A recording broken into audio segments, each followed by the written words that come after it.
Hi everyone, this is Parul, your faculty of reasoning. Welcome to Puzzle Pro. तो कैसे हो आप सभी? आई होप कि सभी बिल्कुल ठीक होंगे, सबके हालचाल एकदम बढ़िया होंगे और अगले महीने एग्जाम है, सो लगे हुए होंगे, तैयारी कर रहे होंगे, है ना? तो जैसा कि मैंने आपको पहले भी बोला है, मैंने आपके लिए मेंस का सीरीज स्टार्ट किया है। सो मेंस के इससे पहले 2 सेशंस हो चुके हैं। So this is our third main session है आज हमारा। तो जिन भी स्टूडेंट्स ने पहले वाले 2 सेशंस नहीं देखे हैं मेंस के, दोनों ही बहुत इंपॉर्टेंट है। जो क्वेश्चंस हैं वो बोलते हैं ना, 1 नंबर क्वेश्चंस हैं, बहुत ही बढ़िया लेवल के क्वेश्चंस हैं। अगर आप उन क्वेश्चंस को बनाना सीख जाओगे ना, तो फिर मेंस के पेपर में आपको एक्चुअली डर नहीं लगेगा। आपको मेंस का पेपर आपको लगेगा कि हाँ आप बना सकते हो, इतना कॉन्फिडेंस आ जाएगा कि आप सिलेक्शन ले लोगे। Trust me. क्या चाहिए है? सिर्फ थोड़ा सा पेशेंस चाहिए और पढ़ो, सीखो मेंस को किस तरीके से बनाया जाता है, मेंस लेवल की पजल और सीटिंग अरेंजमेंट को कैसे बनाया जाता है, उसको सीखो। जब सीख जाओगे फिर उसको बनाओ। इसीलिए ये सेशंस आपके लिए लेकर आए जा रहे हैं, इसीलिए ये वीडियोस हैं। ठीक है, तो चलो स्टार्ट करते हैं आज के सेशन को। जिन स्टूडेंट्स को नहीं पता है कि जो डेली बेसिस पर आपको पीडीएफ मिलता है, चेकलिस्ट मिलता है, वो कहाँ पर मिलता है, काफी सारे स्टूडेंट्स पूछते हैं, तो मैं पहले उन्हें बता देती हूँ। आपको हर रोज मंडे टू सैटरडे चेकलिस्ट मिलता है टेलीग्राम चैनल पर। और टेलीग्राम चैनल तक पहुंच कैसे सकते हो? आपको टेलीग्राम के सर्च बार में डालना है @पारुल मैम, ये डालना है। चैनल का नाम है रीजनिंग चेकलिस्ट बाय पारुल गेरा। 70,000 से ज्यादा सब्सक्राइबर्स हैं। आप वहां पर ज्वाइन हो जाओ, आपको वहां पर पीडीएफ, आपको चेकलिस्ट दिखने लग जाएंगी हर रोज की, डेली बेसिस की। ठीक है, तो वहां से आप कंटेंट ले सकते हो, कंटेंट एक्सेस कर सकते हो। सुनाओ, बातें कम, काम ज्यादा। सो स्टार्ट करते हैं आज के सेशन को। आपके सामने आपकी स्क्रीन पर क्वेश्चन ये रहा, this is question in front of you. आप क्या कीजिए, स्क्रीनशॉट ले लीजिए क्वेश्चन का।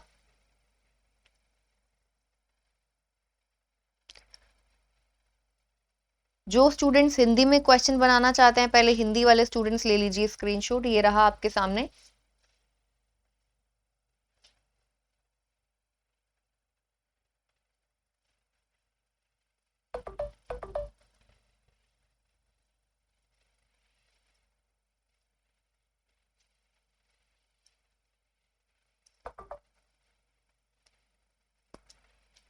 चलिए, सो ये क्वेश्चन है आप सभी के सामने। क्वेश्चन स्टार्ट करते हैं।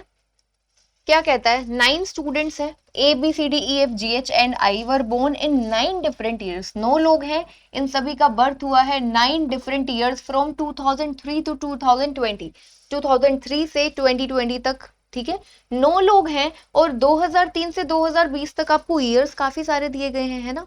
आपको काफी सारे दिए गए हैं। सो क्या कहता है? No two students were born in the same year and on the same date. कहता है no two students were born in the same year and on the same date. कोई भी 2 लोग सेम ईयर और सेम डेट को नहीं हुए हैं। ठीक है, क्या कहता है? The dates on which students were born are related to the year of birth such that the digits of day and month in which the student was born to add up to form the last 2 digits of the year. क्या बोल गया? समझ नहीं आया? समझते हैं, आराम से पढ़ते हैं। ठीक है, क्या बोला है उसने? The dates on which the students were born, वो डेट्स जिस पर स्टूडेंट का बर्थ हुआ है, वो रिलेटेड है, are related to the year of birth. जो स्टूडेंट की डेट है, डेट ऑफ बर्थ है, वो रिलेटेड है किससे? उसके ईयर से। ठीक है, उसके बर्थ ईयर से रिलेटेड है। कैसे? सच that the digits of day and month, जो डिजिट्स हैं डे के और मंथ के, किस तरीके से वो आगे आपको बताएगा भी। कभी घबराना नहीं चाहिए, कभी भी मेंस के पेपर में जब मेंस का क्वेश्चन आता है मत घबराओ, वो आगे नोट में कुछ ना कुछ या कुछ ऐसा देता है हमेशा। तो अब उसने क्या बोला है? उसने पहले तो आपको ये बोला कि जो डेट्स हैं, जिस डेट को स्टूडेंट हुआ, वो लिंक्ड है, रिलेटेड है उसके बर्थ ईयर से। किस तरीके से? आगे उसने बताया है जो डिजिट्स हैं, जो डिजिट्स हैं किसके? such that the digits of month of day and month, digits of day and month in which the student was born to add up to form the last two digits of the year. जो year के लास्ट के दो digits हैं, year के जो last दो digits होते हैं वो कैसे आएगा, एडिशन होगा किसका, उसके डेज और मंथ का, जो डे और मंथ के जो डिजिट्स होंगे। किस तरीके से, घबराना नहीं है, आगे पढ़ लो। फॉर एग्जाम्पल हमेशा देता है वो ऐसे, हमेशा ऐसे देता है, if a student was born on 12/5, ठीक है, यानी कि 12th मई को अगर कोई स्टूडेंट हुआ है, then the year of birth will be 1 + 2 + 0 + 5। कितने, जो जितने भी डिजिट्स हैं सबको इंडिविजुअली ऐड कर दो, 1 + 2 + 0 + 5 कितना हुआ, 8 हुआ, तो यानी कि वो 2008 में हुआ है, ठीक है।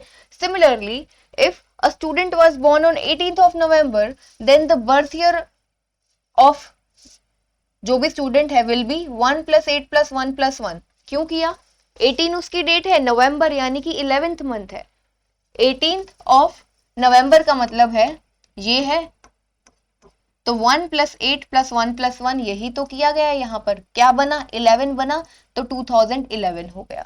आई होप अभी आप सभी स्टूडेंट्स इस चीज को समझ गए होंगे कि जो आपका बर्थ ईयर है उसके लास्ट के दो डिजिट्स जो हैं वो कैसे आए। आपके जो बर्थ डेट है और जो बर्थ मंथ है उन सभी के डिजिट्स को इंडिविजुअली हमको अलग अलग ऐड करना है, ठीक है, इतना समझ गए होंगे। अब आगे कहते हैं, no two students were born in consecutive years और the same month of different years. कोई भी दो स्टूडेंट्स कंसेक्यूटिव ईयर्स में हुए ही नहीं, यानी कि अगर कोई स्टूडेंट 2005 में हुआ है तो 2006 में कोई नहीं हुआ, ना ही 2004 में, ठीक है। कोई भी दो दो स्टूडेंट्स जो है वो कंसेक्यूटिव ईयर्स में नहीं हुए और the same month of different years, same month में भी नहीं हुए। इस चीज को समझे, कंसेक्यूटिव ईयर्स में नहीं हुए, यानी कि अगर कोई 2010 में हुआ है तो 9 में कोई नहीं हुआ, यानी कि 9 में और 11 में नहीं होगा कोई, उससे पहले होगा, 2008 में होगा, 2010 में हुआ है तो 12 में होगा। इस तरीके से होगा क्वेश्चन, कुछ इस तरीके का हो, ठीक है। तो चलो, कहते हैं 4 students were born between C and F. C और एफ के बीच में 4 लोग हुए हैं। F was born immediately before H. F जो है वो एच से जस्ट पहले हुआ है। At least 3 students were born before H. यहाँ पर मैंने 3 सेंटेंसेस पढ़ दिए। 4 स्टूडेंट्स हुए सी और एफ के बीच में, एफ बोर्न हुआ एच से जस्ट पहले, at least 3 students were born before H. Question को कहीं से भी स्टार्ट नहीं कर सकते जब तक हमें एग्जैक्टली कुछ पता नहीं चलेगा, तो जितना बता रहा है उसको नोट करना पड़ेगा, ठीक है, उसको नोट करना पड़ेगा। तो चलो, सी और एफ के बीच में 4 स्टूडेंट्स है, एफ है इमीडिएटली बिफोर एच। सी और एफ के बीच में 4 स्टूडेंट्स बोर्न हुए हैं और एफ एच से जस्ट पहले आएगा, ठीक है। एफ का बर्थ एच, अब इसका मतलब ये है एफ जो है एच के जस्ट पहले हुआ है, यानी कि अगर मान लो एच आपका 2013 में हुआ है तो एफ उससे जस्ट पहले जो भी ईयर होगा, कंसेक्यूटिव तो होना नहीं है, 2013 में हुआ है तो उससे जस्ट पहले 2011 में हो सकता है, ठीक है, इस तरीके का कुछ होगा। तो उसने क्या बोला है आपको, F was born immediately before H. At least 3 students were born before H. H से पहले कम से कम 3 स्टूडेंट्स तो हुए ही हुए हैं, कम से कम 3 H से पहले। तो H से पहले कम से कम 3, यानी कि H के ऊपर आप कितने बना सकते हो, 3 से ज्यादा बना सकते हो, इक्वल भी, ग्रेटर देन इक्वल्स टू 3 हमने नोट कर लिया, ठीक है। आगे क्या कहता है, I was born on 27th May। आई का बर्थ हुआ है 27th मई को, आई का बर्थ हुआ है 27th मई को। तो पहले तो मैं एक चीज कर रही हूं यहां पर,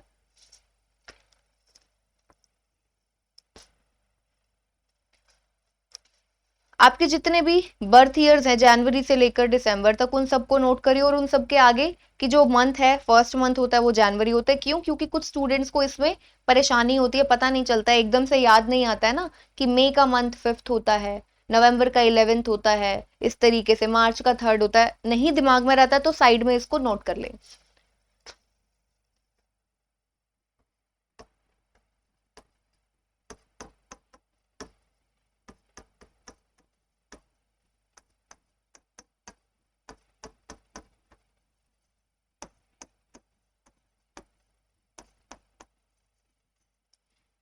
जनवरी, फरवरी, मार्च, अप्रैल, मई, जून, जुलाई,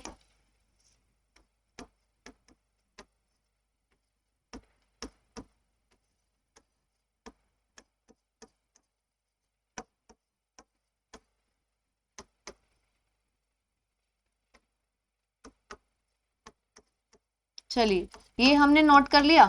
अब क्या होगा, क्वेश्चन को करना आसान हो जाएगा। वो कोई भी डेट के साथ में उसका मंथ बोलेगा तो हम लोग वहां से फटाफट से निकाल सकते हैं कि वो मंथ कौन सा है, तो हम डिजिट्स को आसानी से ऐड कर पाएंगे। तो देखो अभी क्या बोला है उसने आपको, आई का बर्थ हुआ है 27 मई को, आई का बर्थ हुआ है 27th ऑफ मई, ठीक है। तो 27th ऑफ मई को जरा हम चेक करें, मई का मतलब 5, इन सबको ऐड कर दे, ठीक है, इन सबको हम क्या करें, ऐड कर दे, ऐड करेंगे तो 14 आ जाएगा। यानी कि आई की बात हुई थी तो आई का बर्थ 2014 में हुआ है, 2014 में हुआ है, उसके जितने भी डिजिट थे 2705, ठीक है, जो उसका मंथ है वो है 5 और 27 उसकी डेट है, तो 2 + 7 + 5 दैट इज इक्वल्स टू 14, और ये उसके बर्थ ईयर के लास्ट के 2 डिजिट्स हैं। तो ये आई का बर्थ कब हुआ है, 2014 में हुआ है, ठीक है। आई का बर्थ जो है वो कब हुआ है, 2014 में, डेट उसने बताई है आपको 27 मई।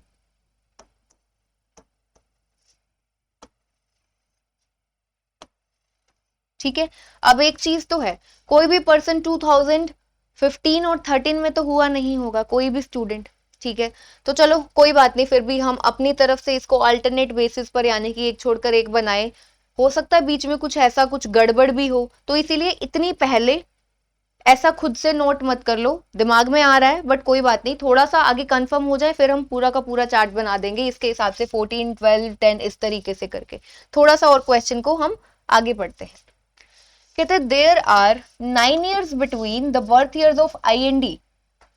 आई और डी के बीच में बर्थ गैप, ईयर्स का गैप कितना है, 9 साल का गैप है, आई और डी के बीच में 9 साल का गैप है, 9 साल का गैप है आई और डी के बीच में। चलो देखो 2014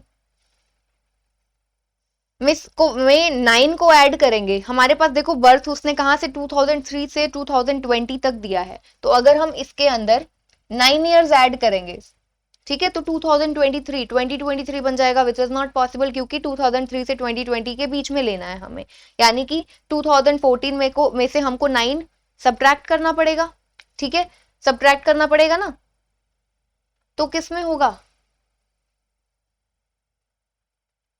2005 में होगा ना, ठीक है। तो डी का बर्थ हुआ है कब, 2005 में। अब यहां से हमें क्या समझ में आया, डी का बर्थ हुआ है 2005 में, तो इसको एक बार हम यहां पर नोट कर लेते हैं, डी का बर्थ हुआ है 2005 में, लास्ट में 05, यानी कि जो इसकी डेट और मंथ होगी ना वो ऐसी कुछ नहीं होगी 5 में, इसको हम यहाँ पर साइड में नोट कर लेते हैं, डी 2005 में होगा, ठीक है, डी जो है, डी का बर्थ 2005 में, लास्ट में 5 है, तो 5 कैसे आ सकता है, 5 को हम दो कौन से डिजिट्स को ऐड करें, 1441 और 23 और 32, 50 से तो कुछ बनेगा नहीं ना यहाँ पर हमारा, ठीक है। तो 1441 हो सकता है, 2332 हो सकता है, तो इसको हम एक तरीके से हम लोगों ने यहाँ से निकाल लिया, ये इन्फॉर्मेशन से हमने ये चीज एक्सट्रैक्ट कर ली, डी जो है वो 2005 में हुआ है, ठीक है।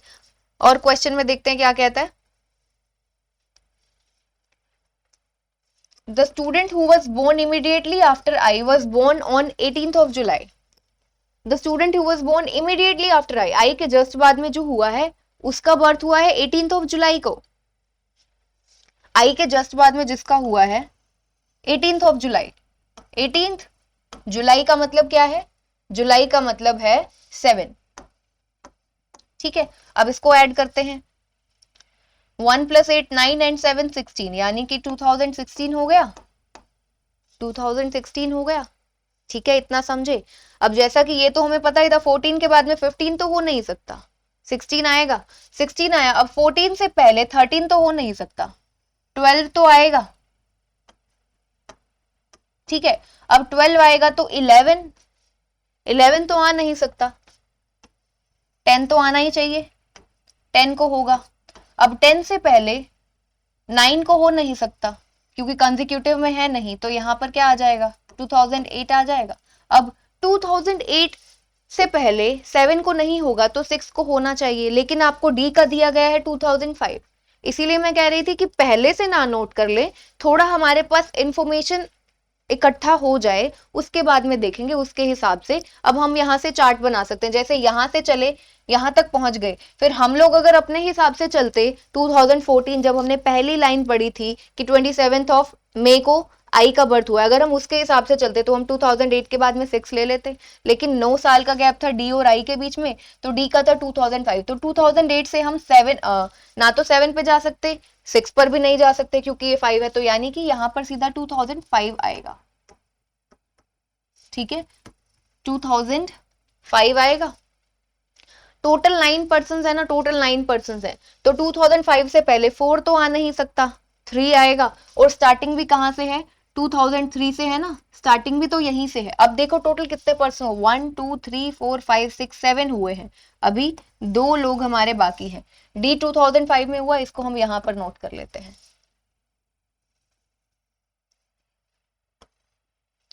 टू 2016 के बाद 17 आ नहीं सकता, 18 आएगा, और 18 के बाद में 19 आ नहीं सकता, आपका लास्ट था भी यही 2020, ये आ जाएगा। अब देखो कितने पर, 1 2 3 4 5 6 7 8 9, टोटल 9 पर्सन हो गए हमारे पास, यहाँ पर 9 पर्सन का हमें पता चल गया। चलो अब देखते हैं आगे। उसने आई के जस्ट बाद में बोला था 18th, उसने आई के बाद में क्या बोला था, the student who was born immediately after I was born on, ठीक है 18 जुलाई, हमने पहले 18 जुलाई से क्या निकाला, 2016 निकाला था। ठीक है, चलो आगे क्या कहता है, A was born on a date which is a prime number but greater than the date on which I was born. कहता है ए का बर्थ हुआ है एक ऐसी डेट पर, प्राइम नंबर है वो डेट, आगे कहता है but greater than the date on which I was born, पर आई का जिस डेट को बर्थ हुआ है उससे बड़ी है वो डेट। देखते हैं आई का कब हुआ है, आई का बर्थ हुआ है 27 को, तो 27 के बाद प्राइम नंबर हमारे पास कौन सा है, 29 है। ठीक है, 29 है, 29 30 नहीं है, फिर 31। चलो तो यानी कि हमारे पास 2 डेट्स हैं, 2 डेट्स हैं, किस किस के लिए हैं, ए के लिए, ए के लिए प्राइम नंबर 29 और 31, क्योंकि 31 किसी किसी में होता है ना, तो 29 और 31 हम लोग नोट कर लेते हैं यहाँ पर ए के लिए। सो ए की हमारे पास 2 डेट्स हैं, 29 या फिर 31। तो ये जो डी के लिए यहाँ पर नोट किया हुआ है, इसका ध्यान रखना है, ये कॉम्बिनेशन बनाना है हमें। डी का ईयर हमें पता है 2005, हमें डेट और मंथ नहीं पता, वो कहां से निकलेगा, 1423।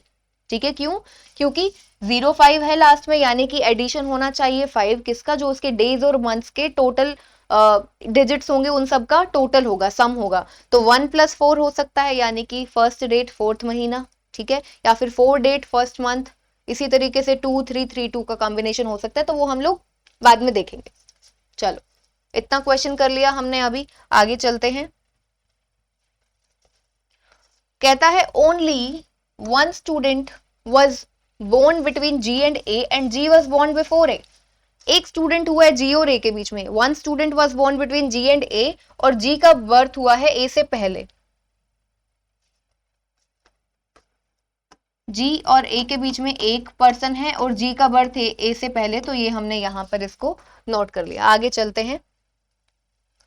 The student who was born immediately before I was born in the year,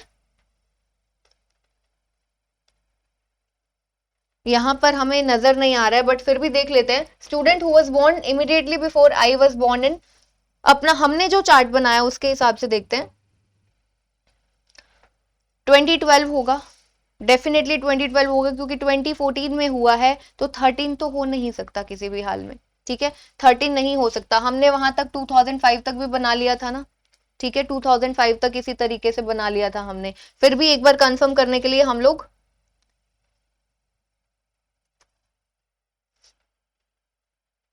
यहां से चेक कर लेते हैं। ये रहा, आई के ठीक पहले हुआ था, वह वर्ष 2012 में पैदा हुआ था। ठीक है, 2012, 2012 आपको दिया गया है, सो आई के जस्ट पहले 2012 दिया गया है, तो यानी कि अब हमारा कंफर्म हो गया कि ऐसा ही बनेगा। ठीक है, अब हमारा कंफर्म हो गया कि ऐसा, ये जो हमने चार्ट बनाया है वो बिल्कुल सही है। ठीक है, कहीं ना कहीं फिर भी अभी भी चांसेस थे कि 2014 से हम लोग 16 तक चले गए, उसने हमें बताया, तो आगे 18 और 20 आएगा।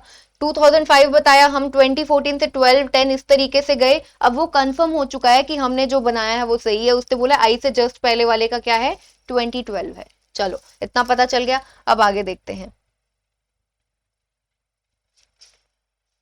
There is 2 years gap between the birth years of F and H. F और एच के बीच में बर्थ ईयर में कितना गैप है, 2 साल का गैप है, ठीक है, 2 साल का।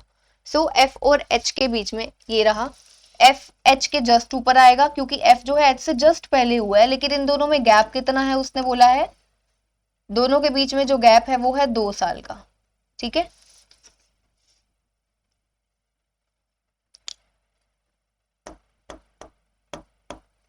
इन दोनों के बीच में जो गैप है वो है 2 साल का। चलो आगे देखते हैं क्या कहता है क्वेश्चन में। B was born before E and E was born in March.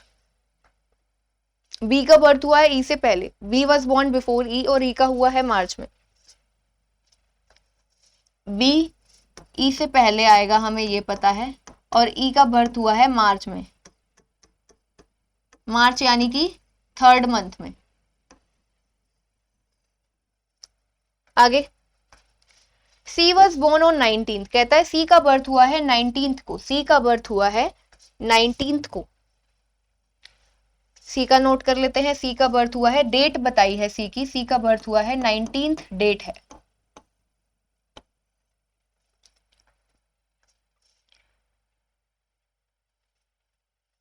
The oldest student was born in February and the date on which he was born is more than the date on which D was born. क्या कहता है, oldest student जो सबसे बड़ा student है, यानी कि हमारा जो स्टार्ट है 2003 से स्टार्ट हुआ है, सो जो ओल्डेस्ट स्टूडेंट है वो कब, उसका बर्थ कब हुआ है, वाज बोर्न इन February, वो February में हुआ है, and the date on which he was born is more than the date on which D was born. D की जो डेट है ना उससे बड़ी डेट है किसकी, जो ओल्डेस्ट स्टूडेंट है February में हुआ है, ठीक है, इसको नोट करते हैं, oldest student February। Oldest student है 2003 वाला, अभी हमारा कंफर्म हो चुका है, ठीक है। तो ओल्डेस्ट स्टूडेंट है, February मंथ बोला गया है, तो February मंथ का मतलब है 02, ठीक है। अब एक चीज देखो कंफर्म हो गई, यहां से लास्ट के 2 डिजिट्स ऐड करेंगे, 03 2003 03 यानी कि 3 आना चाहिए, यहां से 2 आ गया तो 1, डेट क्या होनी चाहिए, 1 होनी चाहिए। अब जरा सोच के देखो, उसने बोला है जो ओल्डेस्ट स्टूडेंट है उसकी जो डेट है ना वो डी की डेट से बड़ी है, ओल्डेस्ट स्टूडेंट। अब एक किसी से बड़ा तो हो नहीं सकता, एक तो सबसे छोटी डेट है, सबसे छोटी डेट स्टार्टिंग डेट फर्स्ट है, तो 1 नहीं होगा, यानी कि क्या होगा, 10 होगा। ये इंपॉर्टेंट चीज है इस क्वेश्चन की, 1 नहीं होगा 10 हो जाएगा, क्योंकि अगर हम एक मेंशन करेंगे तो डी से बड़ी, डी की डेट से बड़ी डेट है 2003 वाले की, तो वो तो पॉसिबल नहीं होगी, एक से बड़ी तो कोई नहीं है, एक सबसे छोटी है, तो यानी कि 10 होगा वहां पर, ठीक है। चलो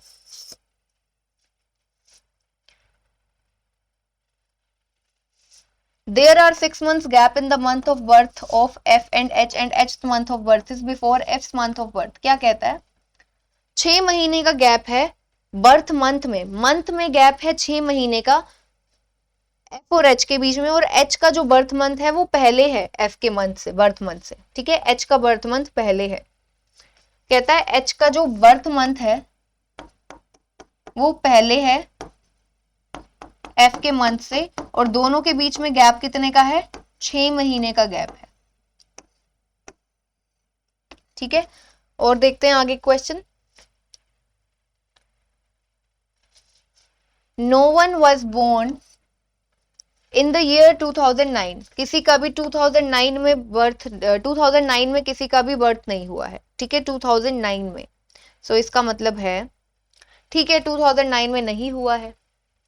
अब देखो जो हमने टेबल बनाया है उसका हमें यहाँ से कंफर्मेशन मिल रहा है, हमने 2014 से 12 बनाया, ठीक है, 10 बनाया, तो 9 नहीं दिया ना उसने आपको, 2009 नहीं दिया, यानी कि सही जा रहे, 2008 तक गए, फिर 5 में तो क्योंकि हमें डी गिवन था तो हम लोग देखो, हम इस केस में ना यहाँ पर गलती कर भी सकते थे, हो सकता है अगर वो हमको 2014 से पहले मान लो कि 11 दे देता, 11 दे दे, 12 ना देकर 11 दे देता, क्योंकि मैंने किस तरीके से सोचा 2003 से 2020 तक है, तो ये लगभग 18 महीने हैं, 18 महीने हैं, 9 लोग हैं, तो मैंने इसी हिसाब से सोचा कि 14, 12, 10, पर गलत भी हो सकता था।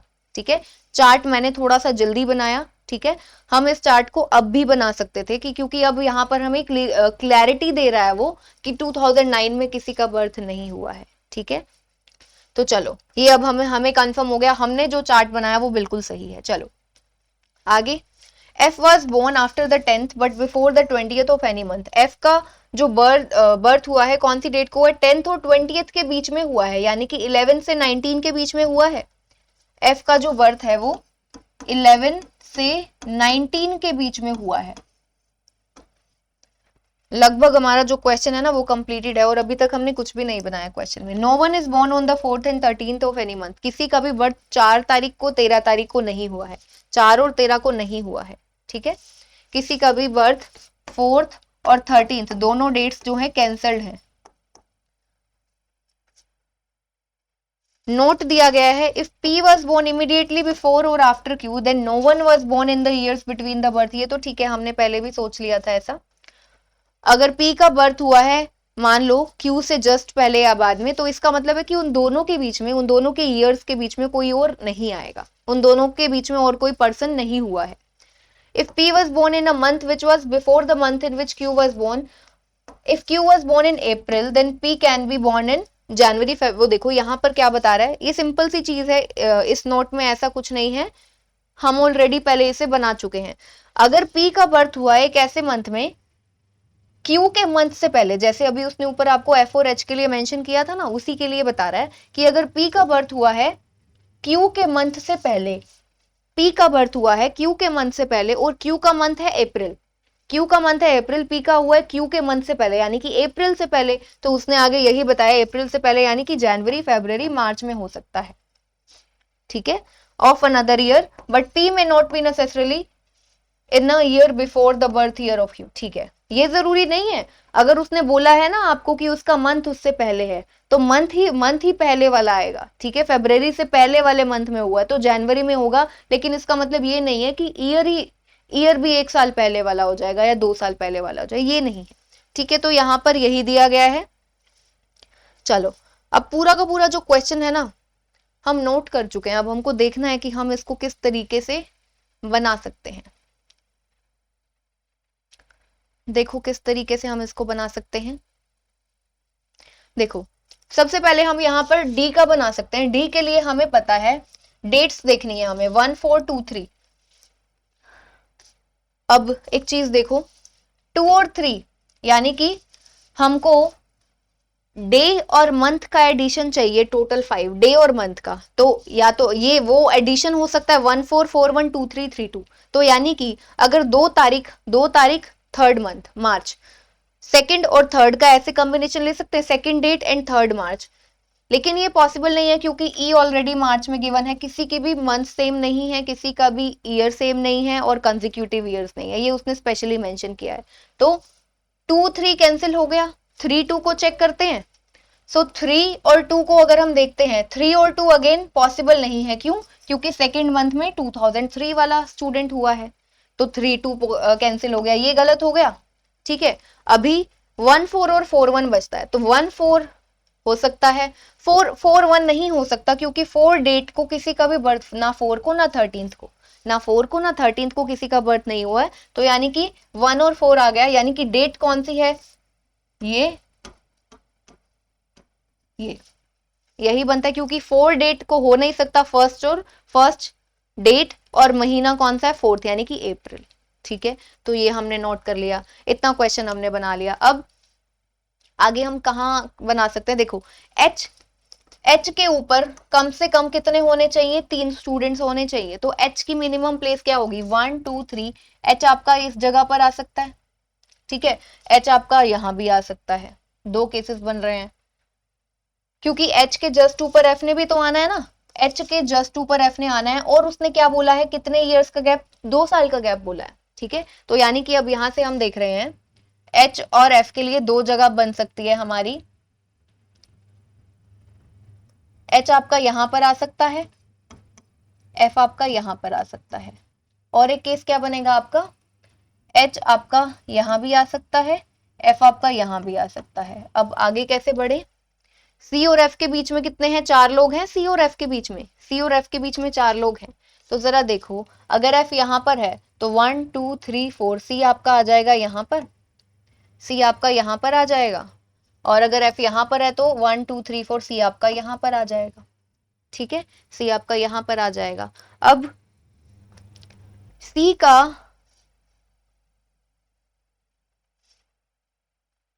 C की डेट मेंशन की गई है 19, C की डेट मेंशन की गई है क्या, 19, C की डेट मेंशन की गई है 19। तो यानी कि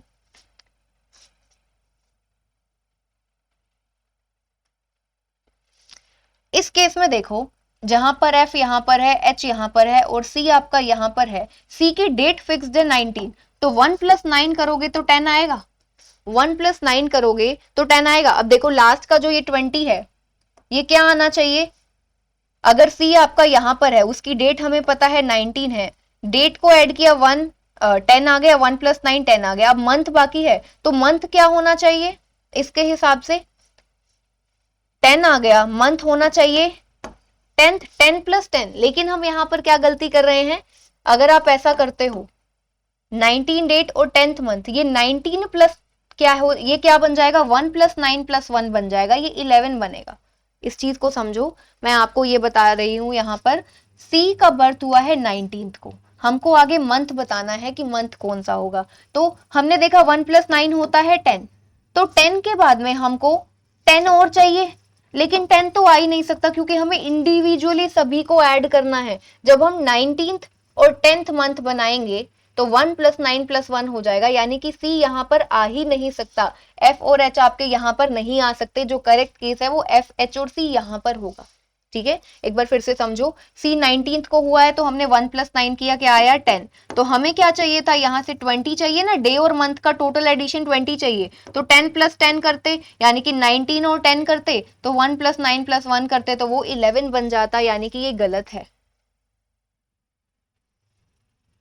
C जो है आपका वो यहां पर इस जगह पर नहीं आ सकता, यहां पर आपका C नहीं है, यहां पर H नहीं है, यहां पर F नहीं है, F यहां पर है, H यहां पर है, C यहां पर है, C आपका यहां पर है। अब C की डेट क्या है, 19 है, तो अब यहां से हम इजीली नहीं निकाल सकते, C की डेट है 19 और यहां पर 8 + 1 क्या दिया गया है आपको, लास्ट में आपको क्या दिया गया है, 18 दिया गया है। C का बर्थ ईयर 2018, लास्ट में 18, यानी कि इन सबको ऐड करके 18 आना चाहिए। तो 9 + 1 कितना होता है, 9 + 1 10, 10 और 18 के लिए 8 चाहिए, तो यानी कि इसका मंथ कौन सा है, 8th है। तो इतना हमारा क्वेश्चन निकल गया। आई डोंट थिंक कि इतने क्वेश्चन में किसी को भी डाउट होगा, इतना क्वेश्चन सभी को क्लियर होगा। आगे बढ़ते हैं क्वेश्चन में। देखो ये होता है जब भी हम लोग मेंस के क्वेश्चंस को सॉल्व करते हैं ना, तो थोड़ा सा देखना पड़ता है सब चीजों को। चलो इतना क्वेश्चन हो गया, आगे हमें पता है F और H, अच्छा वहां पर आएंगे, इनकी डेट्स और मंथ्स हमें नहीं पता है, ठीक है। G और A के लिए देखो, G और A के बीच में 1 का गैप है, तो G और A यहां आ सकता है, G और A यहां आ सकता है। कुछ और मेंशन्ड है इनके लिए, कुछ और मेंशन्ड हो इनके, इनसे रिलेटेड। हाँ, A की डेट क्या है, 29 या फिर 31, A की डेट है 29 या फिर 31। अब देखते हैं, अगर आपका G यहां पर आता है और A यहां पर आता है, ठीक है, यहां पर आता है, मान लो आपका G आया यहां पर, A आपका आया यहां पर, तो A की डेट क्या है 18, यहां पर पॉसिबल ही नहीं है, यहां नहीं आएगा, तो G आपका यहां पर आएगा और A आपका यहां पर आएगा, ठीक है, यहां पर आएगा। अब डेट से 29 और 31 में से कोई आ सकती है, ठीक है, 29 और 31 में से आ सकती है। तो अगर हम A को 31 डेट देते हैं, ठीक है, तो हमारा टोटल क्या होना चाहिए, डे प्लस मंथ के जो डिजिट्स होंगे 20 होना चाहिए, तो 3 + 1 4, 20 के लिए 16 चाहिए, 16th मंथ तो हमारा होता ही नहीं है ना, यानी कि 31st डेट नहीं है, कौन सी डेट है, 29th डेट है, और 29th है, तो अब हमारे टोटल चाहिए 29 + 2 कितना हो गया, 11 हो गया, तो फिर कितना, कौन सा मंथ हो जाएगा, 9th मंथ हो जाएगा, 11 और 9 को ऐड करेंगे 20, 9 9 18 एंड 2 20, तो इतना क्वेश्चन हमारा हो गया। ठीक है, अब हमें एक और चीज पता है, यहाँ पर बी हुआ है कब, ई से पहले, बी हुआ है ई से पहले और ई हुआ है मार्च मंथ में, तो बी तो डेफिनेटली यहां पर आएगा, बी आपका यहां पर आएगा और ई आपका यहां पर आएगा। ई का मंथ उसने बताया है 03 मार्च में, ठीक है। तो ये 2012 है, 2012 लास्ट में क्या है 12, 12 तो 3 क्यों, कौन सी डेट आ जाएगी यहाँ पर, कौन सी डेट आ जाएगी, 3 + 9 होता है 12, तो यहाँ पर 9 आ जाएगा, 9th डेट 3rd मंथ। चलो इतना क्वेश्चन हो गया। अब हमारा क्या बचता है, सिर्फ और सिर्फ एफ और एच बचते हैं। एफ और एच का हमें पता चल जाए, क्वेश्चन इज कंप्लीटेड। और यही थोड़ा सा लग रहा है जो जिसमें टाइम लग रहा है हमें एफ और 11 में, बाकी सब चीजें हटा देते हैं हम।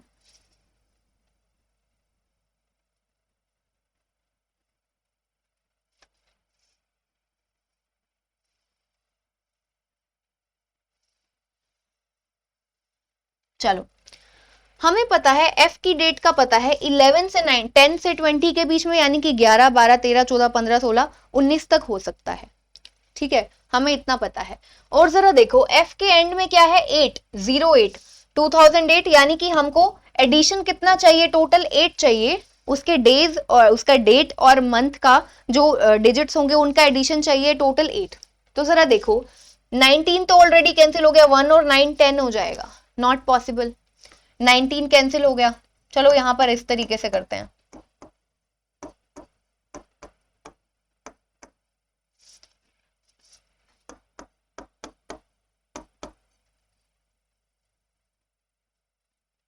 एट चाहिए हमको एडिशन, 1 + 9 10 होगा, पॉसिबल नहीं है। फिर 18 भी कैंसिल, 8 + 1 9, 8 + 1 क्या हो गया 9 हो गया, ये गलत है। 17 भी कैंसिल है, क्यों, 7 + 1 8 हो गया, पर फिर मंथ क्या होगा, मतलब मंथ या डेट, 0 डेट तो किसी की या 0 मंथ होता नहीं है, ठीक है। तो यहां तक हो गया है हमारा कैंसल्ड। अब हम और आगे किस तरीके से चले, अगर हम ये करते हैं 16, तो 16 1 + 6 7 हो गया, 1 + 6 कितना हुआ 7 हो गया। 16 अगर हम करते हैं 1 + 6 7, तो फर्स्ट मंथ हो जाएगा, 16 और फर्स्ट मंथ ऐसा हो सकता है, ठीक है। हमें क्या चाहिए, टोटल 8 चाहिए है, तो 16 हमारी डेट हो सकती है और फर्स्ट हमारा मंथ हो सकता है, एक ये चीज हो सकती है। फर्स्ट मंथ यहां पर पहले कहीं पर मेंशन्ड है, नहीं है मेंशन, चलो देखते हैं। 15, अगर 15 आता है, एक और चीज देखो, 13 ऑलरेडी कैंसल्ड है, 13 हमारे पास ऑलरेडी कैंसल्ड है। 14 है, ठीक है, तो 14 के लिए 8 चाहिए हमें, 14 है तो 1 + 4 हो गया 5, 1 + 4 5 हो गया, तो हमें कितना चाहिए 3 चाहिए, ये चाहिए। तो देखो ये हमारा क्या पॉसिबल है, ये भी हमारा पॉसिबल हाँ हो सकता है। 3 चाहिए ना, जरूरी थोड़ी है मार्च के लिए देना है, क्योंकि मार्च हमारे पास ऑलरेडी है। 3 के लिए हम 1 + 2 भी तो कर सकते हैं, यानी कि 14th और 12th, यानी कि हम एक ये भी तो कर सकते हैं 14 डेट और 12th मंथ, ये हम कर सकते हैं। एक हम 16 1 कर सकते हैं। इसके अलावा देखते हैं 12, अगर हम 12 करते हैं तो 1 + 2 कितना हुआ 3, और 3 और 5 करेंगे तो 5th मंथ हमारा यहां पर ऑलरेडी जा चुका है, ठीक है, ये हमारा जा चुका है। उसको भी हम अगर 4 + 1 में डिवाइड करके करेंगे तो नहीं होगा, ठीक है। 11th, अगेन 11th भी देखो हम 11th कर सकते हैं, 1 + 1 करेंगे 2 आ गया, 8 के लिए 6 और चाहिए, तो देखो 6th मंथ हमारे पास, इसमें भी अभी केसेस बन रहे हैं, ठीक है, इसमें भी अभी हमारे पास क्या है केसेस बन रहे हैं। अगर हम 11 लेंगे तो हमारे पास 1 + 1 2 हुआ, फिर उसके बाद में 6th मंथ यहाँ पर नहीं है, ठीक है, 6th मंथ हमारे पास यहाँ पर मेंशन नहीं है, तो यानी कि हमारे पास क्या हो सकता है 11 डेट एंड 6th मंथ ऐसा हो सकता है, 16 डेट फर्स्ट मंथ ऐसा हो सकता है, और 14 और 12 हो सकता है, ठीक है, अब हमको यहाँ से हमको कैसे पता चलेगा कि कौन सा करेक्ट है, कौन सा करेक्ट है, क्योंकि हमें चाहिए जो एच का मंथ है ना वो पहले आएगा एफ के मंथ से। ये कैंसिल हो गया, देखो सीधा सीधा एच का मंथ एफ के मंथ से पहले। ये हम लोग 8 किसका चेक कर रहे हैं, 2008, एफ के लिए डेट्स है ना, ये एफ के लिए चेक कर रहे हैं, तो फर्स्ट मंथ तो हो ही नहीं सकता क्योंकि हमें 6 महीने का गैप चाहिए, और एफ का जो मंथ है एच का मंथ उससे पहले आएगा, तो एफ का मंथ अगर जनवरी होगा तो एच का कहां होगा, गलत हो जाएगा ना, ठीक है, तो ये कैंसिल हो गया। अगेन 6 भी नहीं आ सकता क्योंकि 6 महीने का तो गैप उसने बोला है ना, 6 महीने का उसने गैप बोला है, तो अगर हम इसका 6 बना देंगे, ठीक है, एफ का 6 बना देंगे तो फिर इसका कौन सा बनाएंगे, एच का कौन सा बनाएंगे, हमारे पास जाएगा 14 और 12 जाएगा, फिर 12 के लिए 6 मंथ्स का गैप जाएगा, और यहां पर हमें 6 मंथ्स वाला मेंशन भी नहीं है, यहां पर कौन सा जाएगा, 14 और 12 जाएगा, 14 डेट और 12th मंथ, 1 + 4 5 + 1 6 and 2 8, ये जाएगा, और कोई नहीं जाएगा क्योंकि हमें क्या चाहिए, 6 मंथ्स का गैप चाहिए, और एच का जो महीना है वो छोटा है, एच का जो महीना है वो 6 महीने पहले वाला है, तो अब जरा देखो 12 से 6 महीने का गैप करोगे तो 6 आएगा, 6 आएगा। अब यहां से देखो 6 मंथ्स का गैप आएगा तो 10 होना चाहिए टोटल, ठीक है, 10 होना चाहिए, तो अब यहां पर अगर हमारे पास में क्या आएगा,